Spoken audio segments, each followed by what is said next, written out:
Gary. And I'm Eric. Did you know that Red Eye Radio is on WOCA The Source every night from 2 to 6 a.m. and it's live? That's right. No tape shows here. We know that the news doesn't sleep. And neither do we. So we're here with you live from 2 till 6 a.m. every weekday. Call us 866-90-RED-EYE. So join me, Gary McNamara. And me, Eric Harley, every weeknight to discuss the latest in news and entertainment. Right here on WOCA The Source. Ocala's information station, 1370 WOCA. Ocala.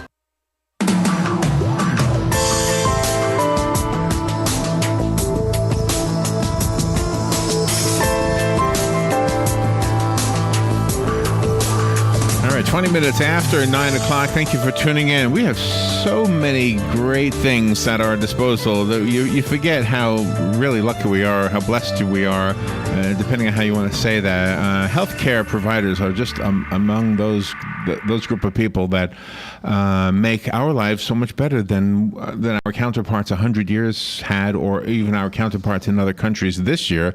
On the phone, we have Nebeyou Abebe. He is going to talk to us about the importance of taking a community-based, consumer-centered approach to improving employee health and curbing rising healthcare cuts. He is the presenter at the 12th Annual World Healthcare Congress and the Senior Director of Health and Well-Being at Sodexo. So let's say good morning to Nebeyou Abebe. Good morning, Nebeyou. Thank you for being on the air, and I hope I'm saying your name correctly. Good morning. Thank you so much for having me, and you are pronouncing my name correctly. And where are you right now? Where are you calling from? I'm actually calling from Washington, D.C. Do you know, one of the things that I've thought about many times is, see, we live in Ocala, which is where you're speaking to today. We have the demographic is interesting because there are a lot of people who retire here, so they're older. But then there's also a younger, because we have the university here. So we kind of have like both ends of the age spectrum. And I'm wondering if that is a reason why we see so many different doctors who specialize in different things here. It could be the case.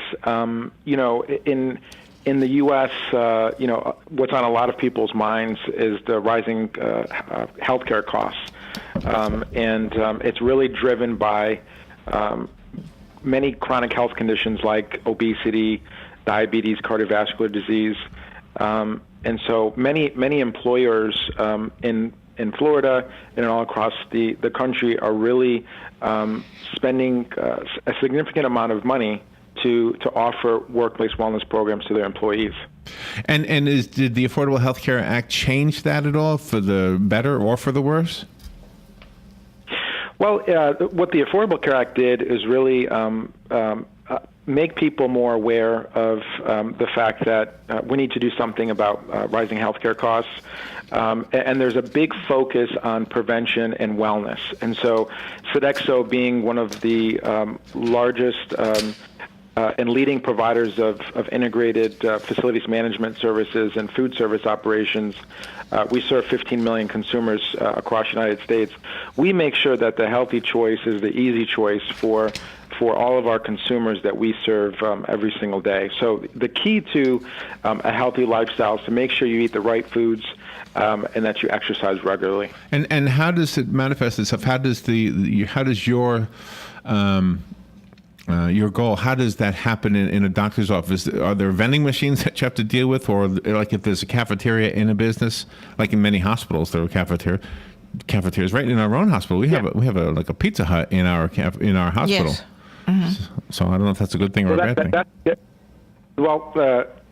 Well, to answer your question, we actually serve many different clients. So we're in many elementary schools, high schools, colleges, universities, hospitals, senior living facilities, large corporations. So we manage many of their cafes, and we make sure that the healthy choice is the easy choice. So we make sure that there's a good mix of healthy food, but also we understand that people want to choose, what they consume. And so we just make the more unhealthier choices not as easily accessible to them. Yeah, and I'm 100% in favor of that. I remember when some of the schools were saying they were going to get rid of the soda machines and have only water available. There was kind of an outcry saying that wasn't fair, that wasn't freedom. But I think once you start doing something healthy, it actually snowballs into a good thing, a much better thing. Yes, absolutely. I mean, we've seen positive, success when we implement many of our workplace wellness programs, where we start off where we take baby steps, and then it leads into something much bigger. Unfortunately, many workplace wellness programs and many researchers, particularly Dr. Soren Mackey from Rand Health, has evaluated these programs, and unfortunately, they haven't had much success. Because the wellness vendors who are running these programs haven't been able to get the employees to actually participate, whether that's in a biometric screening event or connecting them to a diabetes prevention program. And so we're taking a community-based approach where we're expanding access to these same resources out in the community, and we're engaging the employees' family members and their circle of influence, which we hope will help drive engagement and participation in these programs. Are more employers having different kinds of vending machine food options and things for their employees so they can show the employees that they are having a hands-on approach to wellness? Absolutely. One of the keys to success is to really create a culture of wellness within the organization, whether that's a hospital or if that's a school, or if it's a large corporation. You need to develop a strong culture of wellness, and that really starts with leadership. Leadership needs to model these positive behaviors that they want their employees to adopt. But also, it's really creating, part of that is also creating a healthy and safe work environment. So in the cafes, to your point, we need to make sure that there's healthy food available in the cafes. When people want to have an afternoon snack, making sure that the vending machines also have healthy choices available. And so that's really critically important, and needs to be part of an overarching wellness program that's available at the workplace. But also the resources need to be available to the employee when they leave the workplace as well. And so that's really what we're focusing on moving forward. I see. Okay. And in what way, how does that happen? Can you give an example? I'm trying to picture, like if it was a school, it might Sure. be the student government or something you work with, or give an example. Sure. So a good tangible example is, we're about to launch an innovative program called Healthy Lifestyles for Healthy Families in Central Florida with the YMCA. And so we've established a strategic partnership with them where they're allowing our executive chefs, our registered dietitians to actually come to the Y and offer health and wellness programs to our own employees, our clients' employees, at their YMCA facilities. And so if you look at a particular community, so if you take Central Florida, for example, we may have dozens of clients across different sectors that we work for. And so we want to develop this campaign to allow as many of our clients to participate as possible, to get their employees to be part of this overarching campaign that provides resources to them both at the workplace and in the community. And since you're going to be addressing the World Healthcare Congress, will this program be able to be adopted all over the world, because there are different nutrient factors worldwide? Absolutely. So the plan is to pilot it here in the U.S. first, and then scale nationally and globally. We are a global organization. We operate in 80 countries across the globe, and so the goal really is to develop a strong program that we know works here, and then scale upon success.